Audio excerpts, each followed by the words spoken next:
Today we're going to talk about how I first got started drifting and how you can too. Now I'm going to give you the condensed version of this story because technically I got into drifting when I was really young and then I took a long break from it and got back into it when I got this car. So let's start there. Whether you already have a car or you don't have a car, one of the most important things you need to know is what you want out of a drift car. For me, I wanted to go to the track and drift in something that was reliable. I wanted something I could drive to and from the track if I chose to, and it had to fit within my budget. With that as my criteria, I found this on Facebook Marketplace. It was crashed, automatic, and a shell.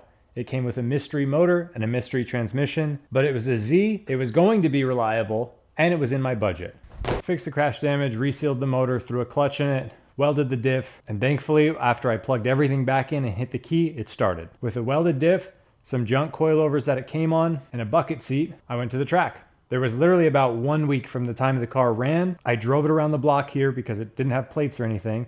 And I thought, good enough, let's go to the track. I didn't have a hydro, didn't have an angle kit, didn't have much but 2 extra wheels and tires, whatever coilovers it came on that I had adjusted to the best of my abilities, and a bucket seat, like I said. When it comes to finding events, find out whatever track allows drifting, go on their Instagram or website, and just look at their calendar, see what's available, sign up for whatever you want. Thankfully, I live about an hour from Apple Valley Speedway. They have events almost every weekend. So that was the first place I took this thing and had an absolute blast. I went there without a ton of experience, and really my whole goal was just drive, do laps, figure the car out, and learn how to drift. It sounds silly when I explain it because it's so simple, but in reality, it is that simple. All you need is a car that's reliable enough, a welded diff, and I would suggest a bucket seat, and find a track event to go to. It doesn't matter if you don't know what you're doing. Make sure you're at a beginner-friendly event, but aside from that, just go out and learn. If you have friends that are already drifting and they at least know a little bit of what they're doing, pull on them, ask for their advice, ask for some help. And if you don't, if you just go to the track alone, I guarantee you'll make friends at the track, and there are people there who will happily give you some advice. Most of the time, drifters and car people in general are cool people, and they're more than happy to share knowledge as long as you're willing to ask and learn. So sorry if you wanted a big story, but really it's that easy to get into drifting. Get a car, make sure it runs,